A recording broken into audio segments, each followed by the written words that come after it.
something you mentioned earlier. Since the advent of Omicron and its subvariants, we know that COVID has become much less severe. It's highly transmissible, and even the booster shots, as you said, don't really do much at preventing transmission at this point.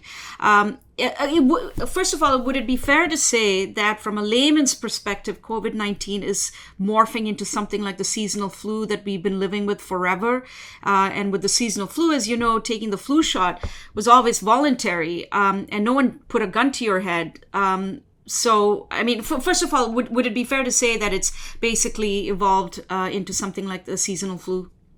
So what you're getting at is what we call an endemic approach. Is it appropriate Right. rather than a pandemic approach? Mm-hmm. I think so. I don't think everyone's ready to get off the horse yet. It depends who you ask. Okay. Yeah. And that's where you're going to see a divergence between experts. But one thing I can say is, as you'd said earlier, Omicron is not causing the health impact that the original Wuhan strain, COVID classic, as I call it, did.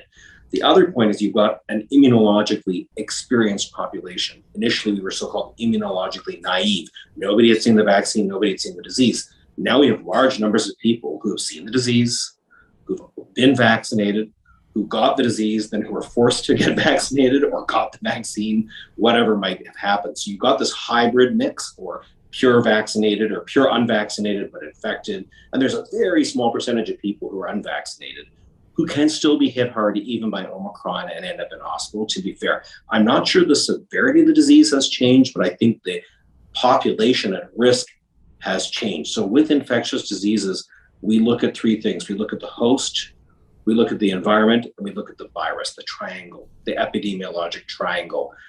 If the virus hasn't changed, one thing that has changed is the host situation, the immune status of the host. The environment, we learn more about where it spreads. We don't have to have people crying on TV because we're having outdoor parties at Trinity Bellwoods Park anymore. We had stories like a doctor going on TV crying because people were outside in May of 2020.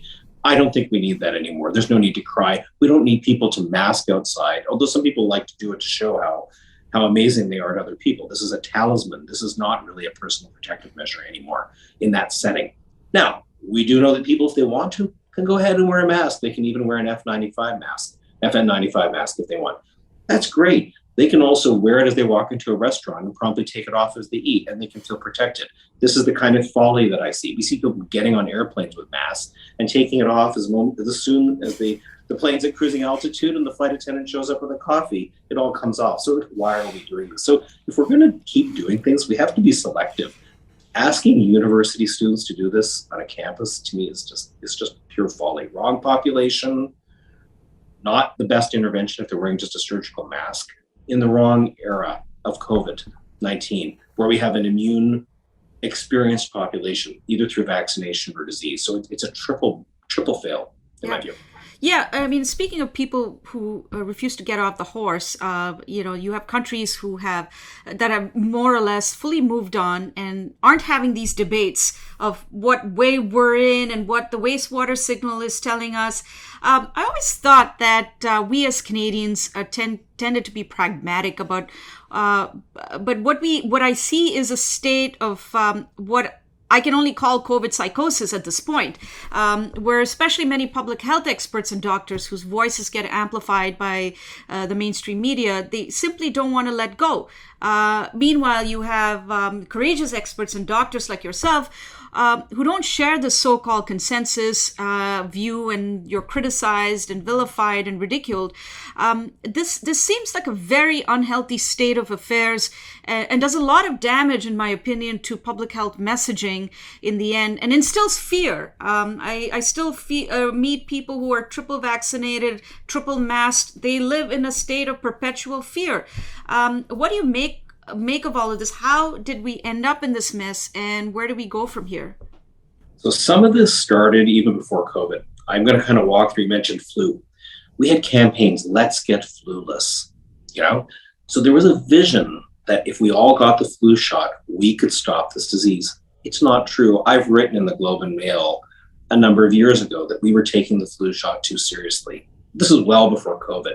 We haven't managed our expectations. We are trying to create a belief that what happened with measles, where the vaccine actually stopped transmission, would apply to other respiratory viruses, including influenza and COVID-19. It just isn't the case.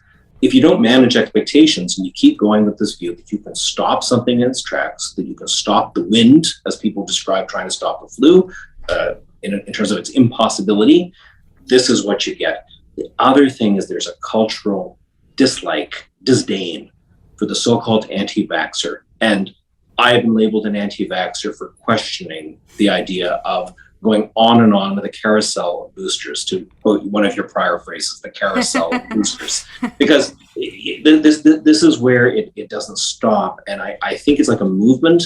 It's much easier for me to go on mainstream media and just say, get the shot at your best defense. It's a bromide. Who's going to question a bromide like that? If I say, listen, there's a certain group of my older patients who would benefit from a fourth booster or a third booster, at least a third booster. And maybe we should wait for a new vaccine to give a fourth booster. Or wait, maybe if they've already just had Omicron or had COVID in the last 3 or 6 months, we can take pause. We don't have to hammer them with another vaccine. When I make those comments, someone will turn around and say, that's an imprudent, irresponsible view. I am morphing into the anti-vaxxer league. And that label is terrible. That's a terrible label to have. So this is why you see people backing off, private emails to you, to other journalists, to myself, people reaching out, chat groups forming, where people don't want to speak out publicly, except for a few of us. But the insanity has reached a level now where young students who are triple vaxxed are saying, what the hell is going on? And rightly so. Yeah. So that's the turning point. The Western University protest is the turning point. I'm surprised it wasn't bigger, but if it happens at multiple universities, or if they have a second round of this with more uptake, you never know. Or maybe it'll come up during the political campaign. And that would be bad news for the governing party.